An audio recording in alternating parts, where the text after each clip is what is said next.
Batman, Rise of the Dark Knight Reboot number 3. Gotham City, May of 1999. Bruce Wayne was finally finished. Everything was ready. The suit was ready, the car was ready. Even though he had big plans for the car, there were certain things he couldn't put in the car due to limited spacing. Unfortunately, that means the forward-mounted RPG launcher couldn't be put in. But, oh well, he still had the forward-mounted machine gun. That was more than enough for him. So now it was time for his alter ego to make an appearance, and he christened his alter ego with a very suitable name, Batman, now that his suit resembled that of a giant bat. Pointed ear cowls and scallop bat-wing-shaped cape. Now it's time to make his presence known in Gotham City. That night, a pimp was violently beating his prostitute. As he violently beat her, he goes into a taxi cab that was waiting, pulling her along. And then he begins to verbally abuse and hits her again. The cab driver is like, "Hey buddy, don't do that on my car." The pimp pulls out a wad of cash and says, "Shut up, boys, and mind your own business." The cab driver looked at the wad of cash and was like, "Okay, sir, I didn't see anything." As he began to beat the unfortunate prostitute, suddenly they heard a loud thud on the roof of the taxi cab. The taxi driver was like, "What the hell is that?" Suddenly, the back window of the taxi cab shatters, and two hands come through, grab the pimp by his collar, and yank him right out to the top of the roof of the taxi cab. The pimp's like, "What the fuck are you? Hey, what are you doing? Stop! Stop! Stop!" Then they could hear the pimp screaming as the mysterious figure that landed on top of the taxi cab began to beat him violently. The prostitute and the cab driver look and wonder what the hell was going on. Suddenly, the pimp falls from the roof of the taxi cab. He was bloodied and he was beaten severely and unconscious. The cab driver quickly steps out of his car to look, and he sees a mysterious figure shoot a grappling gun into the air and being pulled up by the device at high speed, leaving the scene. Later on, at some apartment somewhere in Gotham City, on a fire escape, the window was wide open, and there were a group of guys there robbing an apartment, taking everything out. One guy even made it out with a TV, and he says to his friends, "Man, this is great, man. We hit gold tonight in this place." Well, their happiness was going to be cut short. All of a sudden, Batman leaps from above and lands on the fire escape where they're at, causing one guy to jump back from fear and falling over the railing into the garbage below. The others began to attack Batman, but soon Batman made short work of them.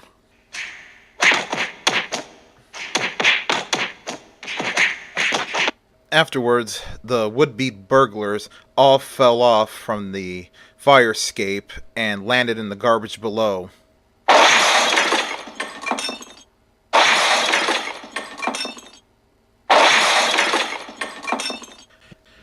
And then Batman ended his first night, taking on several police officers who were beating up an unfortunate homeless man in a back alley.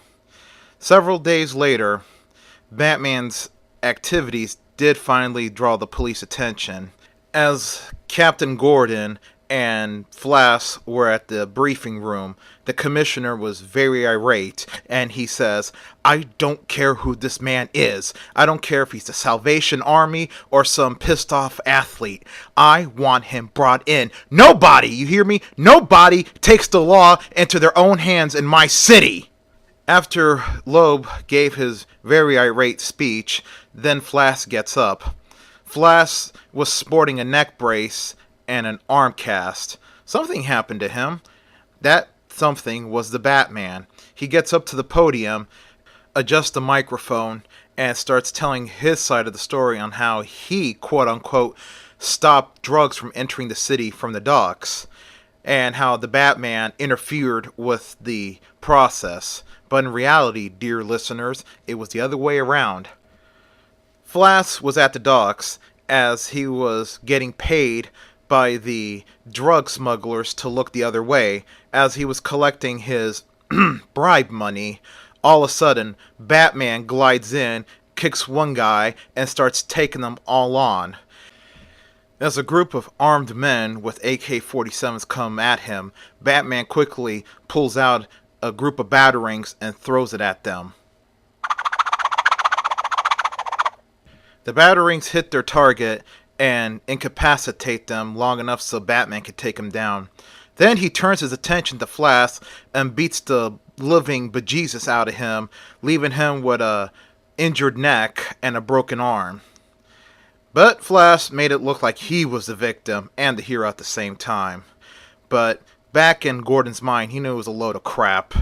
And also in Gordon's mind, as he was thinking that maybe he would have an ally with this vigilante, even though it went against all his stern belief as a policeman that no one should take the law into their own hands. But deep down inside, he knew he might need this vigilante's help. Later that night, as Gordon was going out to the backyard of his house to put the garbage in the garbage can, a storm was rolling in.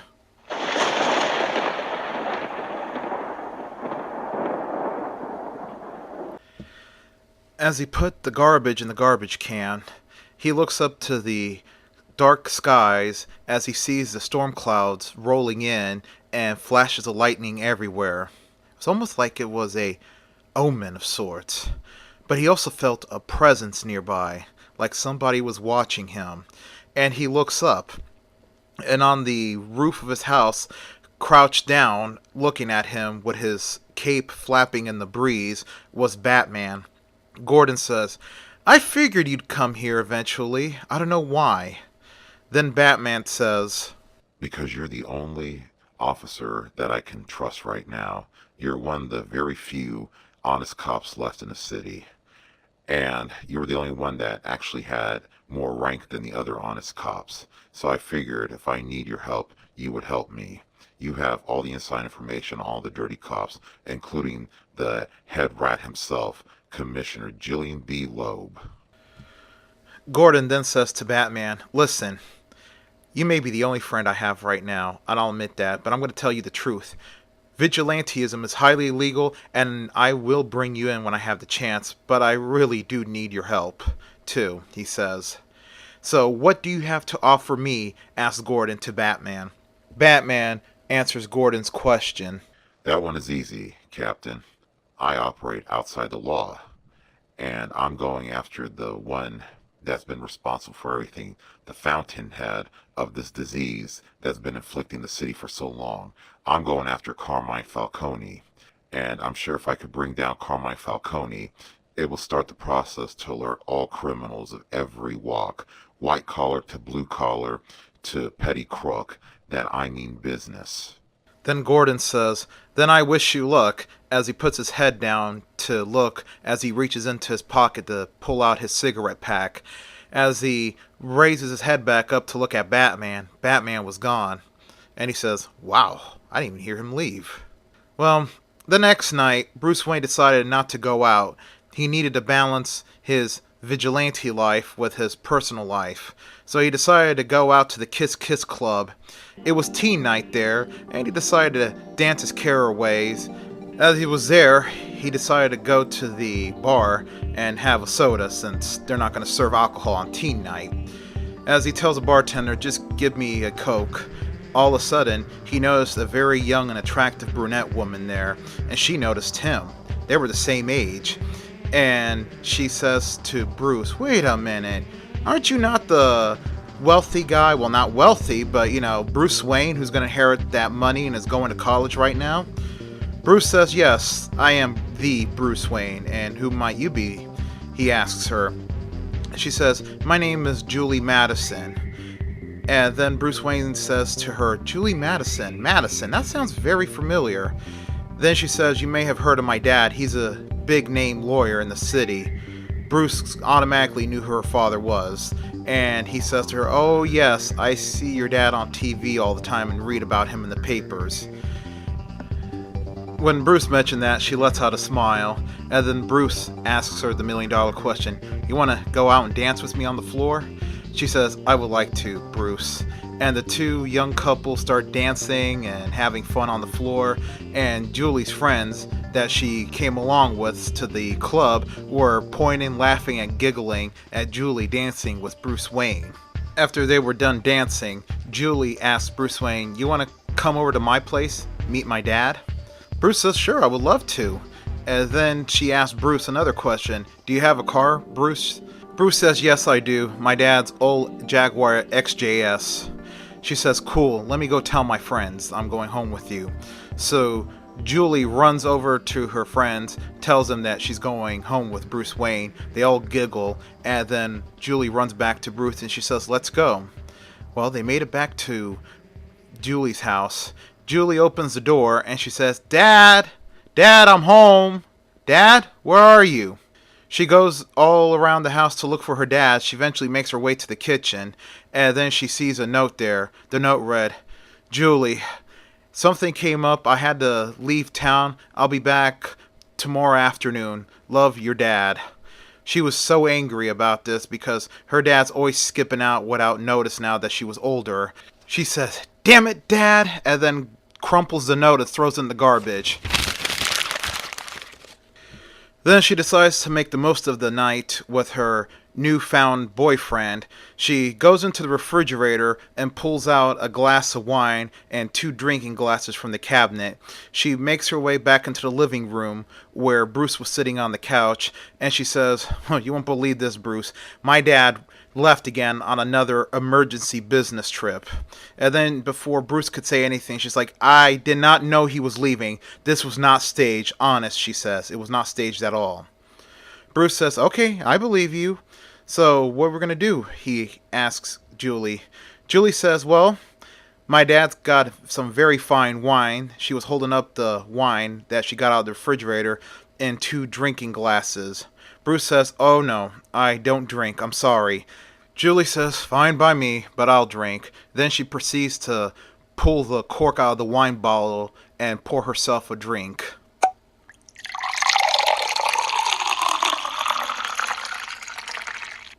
And then the two sat back and talked, and they talked about, their worries and what they're nervous about. Bruce was pretty much telling how he was so nervous because he was going to graduate college in 2 days, and he doesn't know where he's going to start at the company, because even though he's going to inherit the company, he's still too young to take the reins of the company. He just wondered what Lucius Fox would have in store for him for the time being. Then Julie says, don't worry, Bruce. I'm sure Lucius Fox has a job for you at the company, something to help you build up experience while you're waiting to take the reins of the company. Bruce says, I hope you're right, Julie. I hope you're right. Then Julie discusses her fears about starting senior year in high school in August and what she was going to do for her future. She said to Bruce, maybe I'll become a lawyer like my dad, but I just don't like the thought of defending criminals. Bruce says to her, I know what you mean, he says. And the two smiled and began to pet each other, then kiss each other, and then they consummated their newfound relationship. The next morning, Bruce Wayne wakes up and Julie was not on her side of the bed. He gets up, puts his clothes back on, and goes out. He smells food. Julie was cooking breakfast for him, and she says, well, good morning there, sleepyhead. Then Bruce asks her, so, what's for breakfast? She says, eggs over at Easy, bacon, hash browns, and bagels, toasted. Bruce says, oh boy, that sounds so delicious. What's to drink? She says, orange juice and coffee. Bruce says, oh, I don't drink coffee. You won't happen to have soda. She says, yes, but we have Dr. Pepper. Bruce says, I don't mind. And so the two eat breakfast together, and then she asked Bruce, so what do you have planned for today? Bruce said, absolutely nothing. What about you? He asked her in return. She says, absolutely nothing. Then Bruce says, let's hang out. And the two decided to go and spend the day together. They went out to all the boardwalks, went out to all the stores, and just had fun. At the end of the day, Bruce Wayne drops off Julie at her house. The two of them give a passionate kiss, and he says to her, I'll see you tomorrow. and I'm going to see about scoring additional tickets to my graduation for you and your dad, he says to her. She lets out a smile. Thanks, Bruce. Looking forward to seeing you tomorrow. Bruce waves at her as he gets into his dad's old Jaguar XJS, starts the engine, and drives off. Soon, Bruce arrives home at Wayne Manor.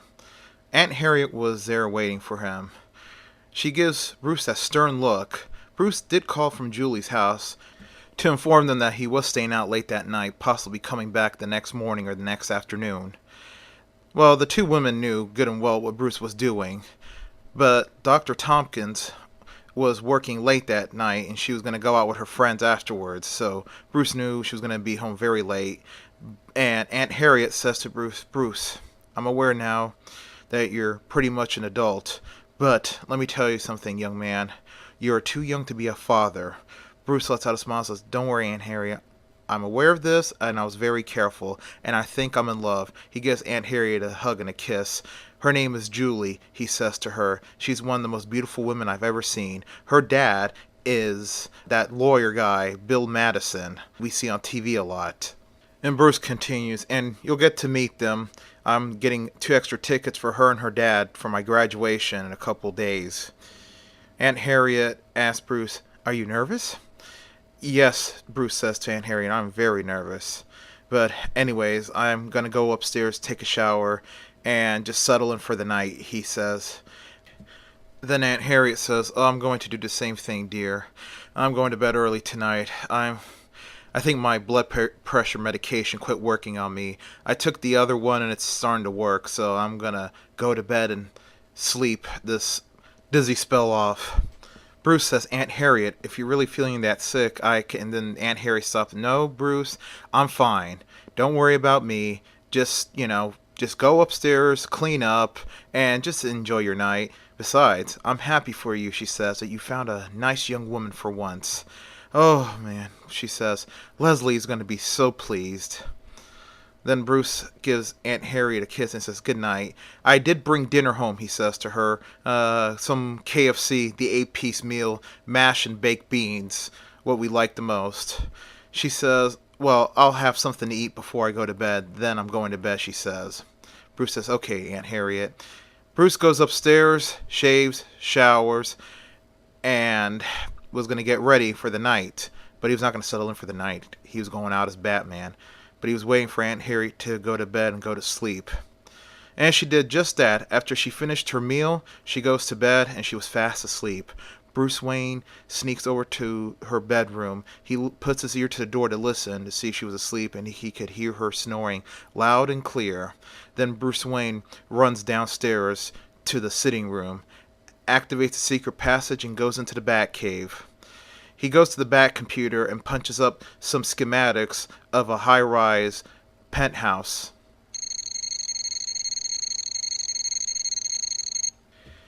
It was the schematics to the home of Carmine Falcone. He was going to make an example out of him tonight. Later, at Falcone's high-rise, well, his guards were patrolling the underground garage. It was quiet, unassuming. There were other cars down there besides Falcone. Falcone had his own little parking section that no one was allowed to park at but him. As the guard was making his way towards Falcone's Rolls Royce, suddenly they were rocked by a loud explosion. All the guards ran and converged on the parking space of Carmine Falcone, and they all were shocked with what they saw. Carmine Falcone's Rolls Royce was blown up. One of the guards said, "Oh no! Someone blew up Mr. Falcone's Rolls Royce. Quickly, we must check on the Dawn." All the guards ran and caught the elevator and went all the way up to Falcone's penthouse on the very top of the high-rise. Sure enough, as soon as they got inside, it was a mess. It looked like it had been ransacked. They ran, shouting, "Mr. Falcone! Mr. Falcone!" They ran into Falcone's bedroom, and there he was, on his bed, hog-tied and gagged and completely naked, and he starts, One of the guards goes up and takes the gag off Mr. Falcone's face, and he's like, "Mr. Falcone, what happened?" Falcone says, "Son of a bitch, that costume vigilante that's been making the news was in here. He. Then the guard says, "Mr. Falcone, he blew up your Rolls Royce. That bastard. Oh, God. Untie me, and get my robe," he says. Once Falcone was freed and had his robe on, he looks around at his penthouse and he was shocked to what he saw. His entire penthouse was trashed.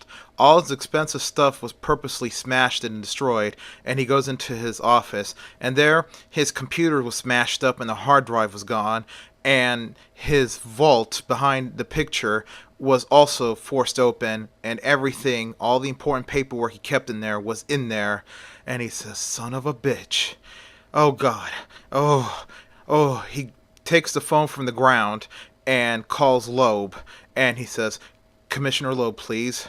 Then he screams at Loeb on the telephone, Loeb, you listen to me. That vigilante was in here, and he attacked me, and he humiliated me, he destroyed my Rolls Royce. I want him dead. Do not arrest him, you hear me? I want that son of a bitch dead."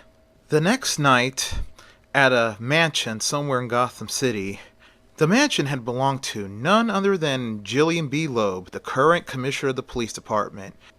And he was having a very grand dinner party there. Everybody that was his friends were there, including Carmine Falcone. It was your typical dinner party filled with middle-aged people, and they all were talking various subjects. Eventually, it all went on to Batman, as everyone was talking about this mysterious vigilante. And they were all asking each other, "Who is this Batman? And what is he?" One man says, "I heard he was a monster that drank the blood of people." Another one said, "I heard he drank the souls of people." Then Falcone interrupted, it's like, no. He's just a man in a Halloween costume. A very mentally ill man. But my friend Loeb here will bring him down very soon, as he patted Loeb's shoulder. Loeb smiled, "Yes, he's going down soon. I have my best men tracking him down." Well, as they were all talking and about to sit down to the dinner, suddenly Batman was outside in the front yard of the mansion. The driveway was full of all the limos of the people that were brought to the party. Their chauffeurs were in the limo. Some were reading, some were listening to music. So Batman had to make sure they were not going to call the police, and he goes around with an air-powered dart gun and shoots them, knocking them out, all of them, silently, one by one.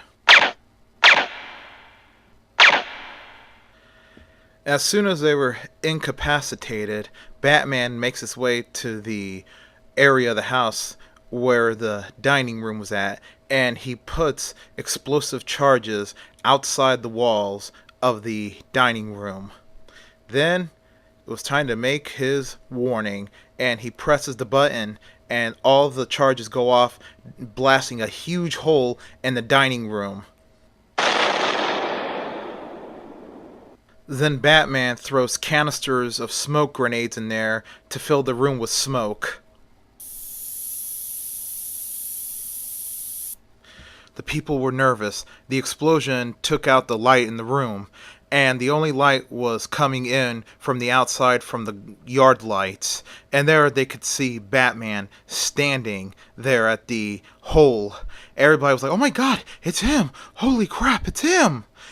Soon Batman comes walking in slowly, and he says to the nervous crowd, "You all have been drinking Gotham City dry like vampires.